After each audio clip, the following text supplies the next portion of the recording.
मेरा नाम सोनम है। ड्रॉप करने के लिए थैंक्स। वो मुस्कुराकर पुरानी हवेली की जानिब चल पड़ी। मैं मुसलसल उसे देखता रहा। वो चलते हुए जा रही थी। जैसे ही हवेली के करीब पहुंची मुड़कर देखने लगी। मुझे देखते ही हाथ हिलाने लगी और इशारा कर रही थी कि जाओ भी। मैंने हल्का सा हाथ हिलाया और आहिस्ता आहिस्ता घर की जानिब बढ़ने लगा। सोनम को इतना करीब से देखना, इससे बात भी करना सब अच्छा लगा था, पर वो मुझे बेचैन कर गई थी। मैं सारे रास्ते उसी को सोचते हुए घर की जानिब बढ़ रहा था। लो, अहमद भी आ गया। घर में दाखिल होते ही अम्मी ने कहा। मैं सलाम करते इनके पास बैठ गया। अम्मी फ्रिज से एक प्लेट ले आई जिसके ऊपर केचप के साथ मेरा नाम लिखा था। अम्मी, ये क्या है? फ्रूट चाट तुम्हारे लिए बनाया है। वाह अम्मी, क्या बात है। मैंने मुस्कुराते हुए प्लेट पकड़ी और खाने में मसरूफ़ हो गया। अहमद, तुम्हारे लिए अभी एक और सरप्राइज़ है, अम्मी ने ना बनाने वाले अंदाज में कहा। मैंने कहा। मैं प्लेट के साइड पर रखी और कहा, बताएं पहले क्या है।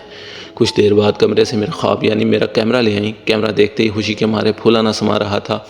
बार बार कैमरे को देख रहा था। रात के 11 बज रहे थे। नींद मेरे आसपास भी नहीं थी। मैं मुसलसल सोनम के बारे में सोच रहा था। मुझे उससे मोहब्बत हो गई थी। वो भी इतनी हसीन थी, कोई भी उसे देखकर पागल हो जाता। रात का आखिरी पहर था। हर तरफ सन्नाटा था। ज़रा सी आहट भी आवाज़ होती थी। एकदम मेरे कमरे के दोनों दरवाजे खुल गए। दरवाज़ा खुलते ही सामने एक लंबा इंसान खड़ा था जिसका जिस्म आग में झुलस गया था। होंठ जलकर सफ़ेद, दांत बाहर को निकले हुए थे। इसका नाक पिचका हुआ था। आंखों की जगह ब्लैक होल थे। उसके जिस्म की खून की नालियाँ जमी हुई थीं। इसके जिस्म पर कपड़ा ना था। वो चलते हुए मेरे करीब आया। उसकी सांस लेने से गले के अंदर खराहट की आवाज़ आ रही थी। मेरे बेड की बाएं जानिब आकर वो रुक गया। अहमद, मेरी बात सुनो। इसके ऊपर नीचे वाले जबड़े हिलने लगे। आओ, पुरानी हवेली में जाना है। फिर इसका हाथ मेरे माथे की जानिब बढ़ा। जैसे ही मेरे माथे पर हाथ रखा मेरी चीख निकल गई। मैं उठ बैठा। अपने पास दौड़ाई नज़र, वहाँ पे कोई भी नहीं था। अभी खौफ थारी था मुझ पर कि मस्जिद स्पीकरों से फजर की अजान सुनाई दी। मैं बिस्तर से उठा, वज़ू करके नमाज़ पढ़ने चला गया। मस्जिद से वापस आते ही नाश्ता किया और कॉलेज रवाना हो गया। आज मैं कॉलेज पहले की निस्बत जल्दी जा रहा था। चलते चलते पुरानी हवेली के रास्ते पर रुक गया। कुछ देर रुका होऊंगा। सामने से मुझे सोनम आती दिखाई दी। वो जैसे ही करीब आई, मुस्कुराते हुए बिना कुछ बोले साइकिल पर बैठ गई। अहमद, आज बहुत जल्दी नहीं आ गए तुम? इसके सवाल पर मैं खामोश रहा। हाँ, वो मैं ऐसे ही वक्त पर आता हूँ। मेरे पास कोई जवाब नहीं था। आबादी के करीब पहुँचते ही वो जैसे उतरी, मैंने उसे आवाज़ दी, सोनम। वो पीछे मुड़ी तो मैंने उसकी आंखों में देखते हुए वापसी पर इकट्ठे ही चलेंगे कहा। सोनम ने ओके में सर हिलाया और चल दी। वापसी पर वो मुझसे पहले ही रास्ते में खड़ी थी। साइकिल इसके आगे रोकी, वो बैठ गई। सोनम, मैंने जब आपको पहली बार देखा था तो डर गया था। सोनम में अपने दिल की बात थी, जिसके बात का खौफ था। क्यों अहमद, मुझसे कैसा डर? सोनम, आप पुरानी हवेली में जब गई तो मुझे इस हवेली से डर लगता है। इस हवेली को लेकर मेरे जहन में ख्याल अच्छे नहीं हैं। मैंने बात मुकम्मल करते ही सोनम से एक सवाल पूछा, क्या हवेली में रहती हैं? नहीं अहमद, पागल हो, मैं वहाँ क्यों रहूँगी? वो चौंक कर बोली, सोनम, मैंने आपको वहाँ जाते देखा है। मैंने इसलिए पूछा। नहीं, मैं उससे गुजर कर जाती हूँ।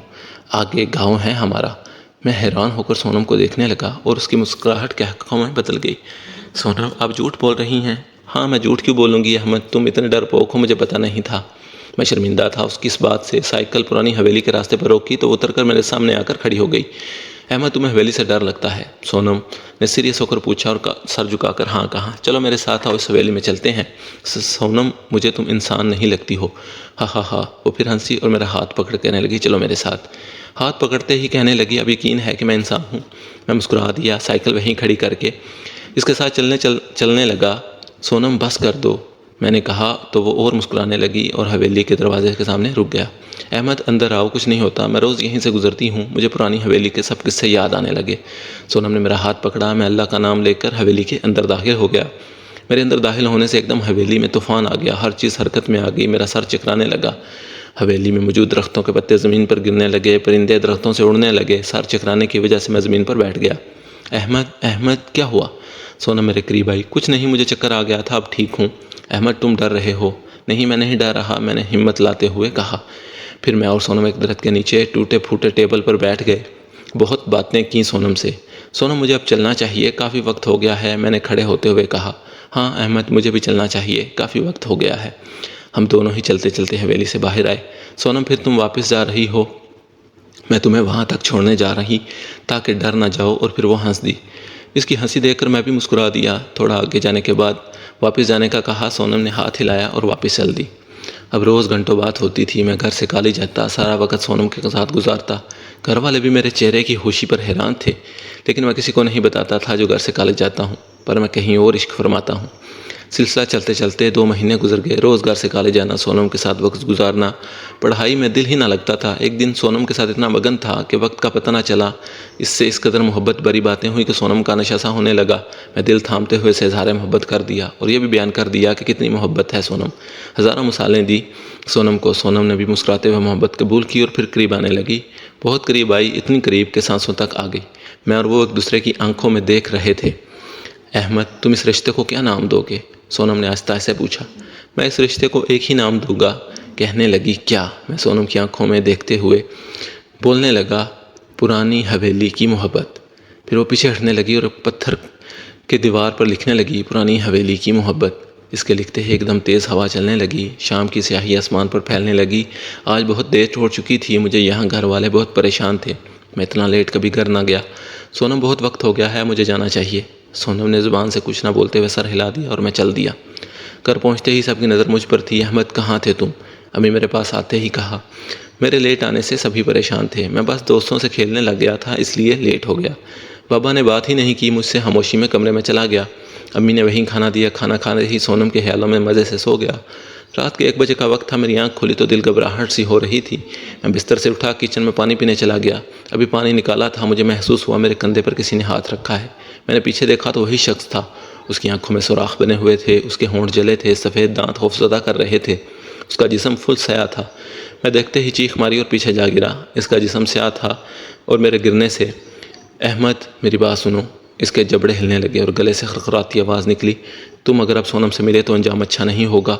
ये कहकर वो गायब हो गया। मेरी कमर पर चोट लगी थी जो दर्द कर रही थी। आहिस्ता आहिस्ता कमरे पहुंचा। सब लोग सो रहे थे। यूँ लग रहा था किसी ने मेरी चीख नहीं सुनी। मैं बिस्तर पर लेटने लगा। सोनम के बारे में सोचने लगा। सोनम से मुझे मोहब्बत हो गई थी, पर सोनम, इसका इस सब से क्या ताल्लुक़ है? ये कौन है मेरे पीछे पड़ा हुआ? कोई राज अभी तक खुलकर मेरे सामने ना आया था। इस शख्स की शक्ल मेरी आंखों के सामने बार बार आ रही थी। मैं सो नहीं पा रहा था। मैंने फ़ैसला किया, मैं सोनम को सारी बात बता दूंगा। जो हादसा पेश आया सोनम को खुलकर बताऊंगा। अगले रोज़ मैं कॉलेज की तरफ रवाना हुआ और पुरानी हवेली के रास्ते पर रुककर सोनम का इंतज़ार करने लगा। मुझे इंतज़ार करते 2 घंटे गुजर गए, लेकिन वो ना आई। दिन भर इंतज़ार करके वापस लौट आया। इतनी हिम्मत ना हुई कि हवेली में चला जाऊं। रास्ते पर खड़ा इंतज़ार करता रहा। मायूस होकर लौट रहा था, मुझे आवाज़ आई, अहमद। मैंने पीछे मुड़कर देखा तो कोई ना था। आवाज़ सोनम की थी, पर मुझे नज़र ना आई। सोनम, सोनम, पर मेरी पुकार पर कोई जवाब ना मिला। वक्त काफ़ी हो रहा था। मैं घर लौटने लगा। मेरी रातों की नींद, दिन का चैन बर्बाद हो चुका था। 10 दिन हो गए सोनम से नहीं मिला था। इसका अचानक गायब हो जाना मेरी समझ में नहीं आ रहा था।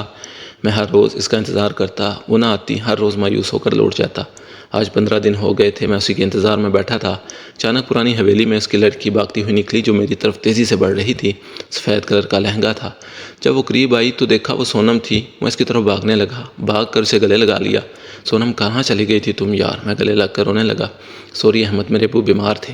इसने आंसू साफ करते हुए बोला। बता कर भी तो जा सकती थी, पता है कितनी टेंशन में था। मैं सोनम को डांट रहा था। वो हल्की सी मुस्कुराने लगी। मुझे सोनम की आंखों में कशिश नज़र नहीं आ रही थी। पता नहीं क्यों मुझे वो बदली बदली सी लग रही थी। अहमद, आओ हवेली में चलते हैं।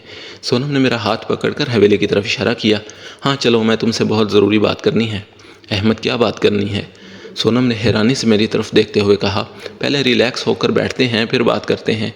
वो मुझे मसलसल बदली बदली लग रही थी। या अपने अब्बू की टेंशन से ना हो रही हो पुरकशिश। ये आंखों में कुछ था। इसका लहजा भी बहुत बदला सा था। सोनम, अब्बू अब ठीक हैं तुम्हारे? हाँ ठीक हैं, मुझे घूरते हुए उसने कहा। हम हवेली के अंदर दाखिल हुए और उसी टेबल पर बैठ गए। हवेली के कमरे का दरवाज़ा आज भी खुला हुआ था, जो पहले कभी नहीं खुला था। हवेली के अंदर मुसलसल कुछ आवाज़ें आ रही थीं। अजीब हैजानी थी। दिल को सुकून सा नहीं आ रहा था। सोनम से भी वो सुकून नहीं मिल रहा था जो पहले मिलता था। सोनम, पता नहीं क्यों लग रहा है तुम बदल गई हो। मेरे मुंह से ये अल्फाज निकलने की देर थी वो खड़ी हो गई। इसके चेहरे का रंग सुर्ख हो गया। क्या मतलब अहमद? कुछ नहीं यार, मजाक कर रहा था। मैं मुस्कुराते हुए कहा। वो थोड़ी नॉर्मल हो गई। अंदर से आने वाली हल्की हल्की आवाज़ें मुझे अजीब बेचैन कर रही थी। मैं टेबल से उठ खड़ा हुआ और सोनम से बातें करते हुए अंदर की जानिब जाने लगा। सोनम की कमर मेरी तरफ थी। मैं बातें करते करते जैसे ही अंदर दाखिल हुआ मेरा जिस्म कांप गया। अंदर जंजीरों में जकड़ी हुई सोनम की लाश थी जो छत पर लटकी हुई थी। पूरे कमरे में इंसानी जिस्मों के ढांचे बिखरे थे। सोनम की आंखें बाहर निकली हुई थीं और ज़ुबान भी लटक रही थी। इसका पूरा जिस्म ऐसे था जैसे बहुत नोचा गया हो। लटकती हुई लाश से खून ज़मीन पर टपक रहा था। मेरी चीख निकलने की थी। मैंने जल्दी से मुंह पर हाथ रख लिया। पीछे मुड़ा तो सोनम एक सफ़ेद लहंगे में मौजूद थी।